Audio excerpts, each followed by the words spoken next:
Hola, muy buenas. A ver, últimamente noto que la gente está muy atontada. ¿Cuál es el motivo? Muy fácil. Veo que la gente está mirando todo el día el smartphone, ya sea en la calle, en el trabajo, en el gimnasio, y se distrae mucho. No sé. No creo que eso sea muy, muy normal.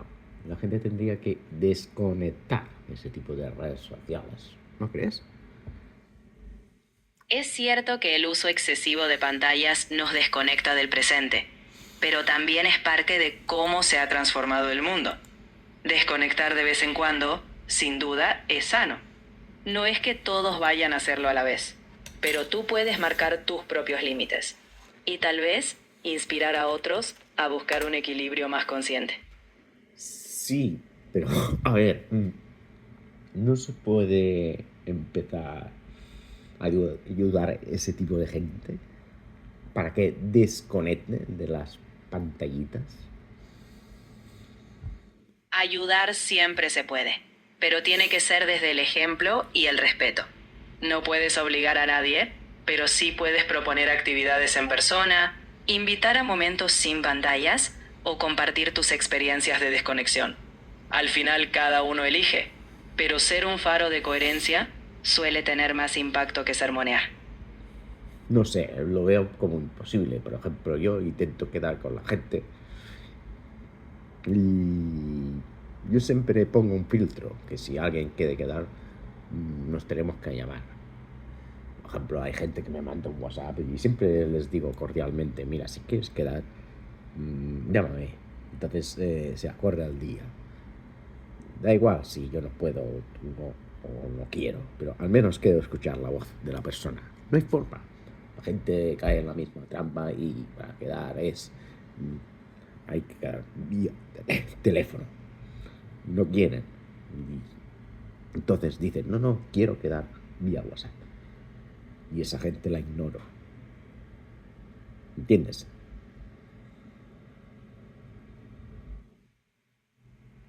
¿Hola? Sí, te entiendo perfectamente. Si esa es tu línea, es coherente que la mantengas. Quizás no todos encajen, pero así te aseguras de que las conexiones que sí prosperan son auténticas para ti. Y al final eso es lo que importa, que las relaciones que mantienes estén alineadas con tus valores. Sí, pero no hay forma. Igual que también existe gente que está enganchadísima con Netflix o con o delante del televisor y no hay forma de que la gente desconecte. No sé, quizás yo ya no soy de ese mundo y creo que a veces digo, ostras, ¿y si hago de vida de monje 2.0 y solo hago mi vida y no ese tipo de gente que parecen NPCs, que no responden, que parecen autistas directamente?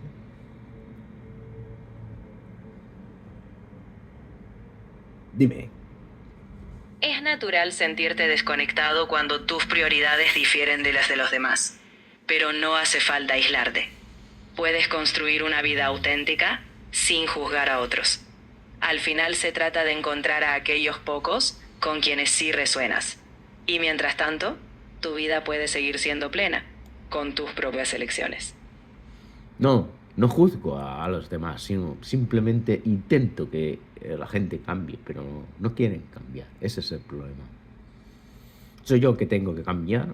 ¿O son ellos que algún día se van a dar una hostia o una pared y van a ver que se han pasado media vida delante de una pantalla y luego se han ido directamente en el cementerio y los han enterrado ahí? Exacto. La vida de cada quien tiene su ritmo y sus lecciones. No puedes forzar a nadie a cambiar. Si tú ya has encontrado lo que te hace sentido, enfócate en eso. Y si algún día otros se dan cuenta de lo que han perdido, esa será su lección. Tú, mientras tanto, vive con coherencia y en paz contigo mismo. Sí, sí, eso es lo que hago yo. Pero yo lo veo como imposible que la gente empiece a reaccionar. No sé, está como Es atontada. comprensible. Los veo como autistas y NPCs. Ya. Me da igual ese tipo de gente. Y me da Es igual normal. si sea un familiar, o un trabajador o Es na- una persona que, que conozco. Entiendo que te frustre, pero recuerda que detrás de cada persona hay una historia que no conocemos. Al final no está en tus manos cambiarlos. Lo que sí puedes hacer es mantener tu paz, relacionarte con quienes compartan tu sintonía y aceptar que cada uno despierta a su tiempo. O tal vez no, y eso está bien. El problema es que ya no encuentro gente que tenga la misma sintonía. Y todos han caído en la misma droga. Los smartphones, que son una gran Aunque droga. Porque da dopamina en las redes sociales. Ese es el gran problema. Y la gente no lo ve eso. Es una lástima, pero bueno. es cierto que las redes pueden ser adictivas, pero no estás solo. Hay personas que también buscan conexiones reales. Quizá topa explorar nuevos entornos o incluso aceptar pequeños pasos. Y si alguien no lo ve, es su camino. Tú sigue cuidando tu forma de vivir, que eso ya es un impacto positivo. Sí, es lo que hago yo. Cuido muy bien la salud mental. Que eso es lo más Eso importante. Y es lo que no hace la gente. La gente lo hace al revés. Es una lástima. Pero bueno, ya veremos qué pasa en un futuro. Sin duda, el tiempo pone muchas cosas en perspectiva. Tú sigue fiel a lo que valoras, sin esperar el cambio ajeno. Al final, lo que construyas en tu presente será lo que te dé paz en el futuro.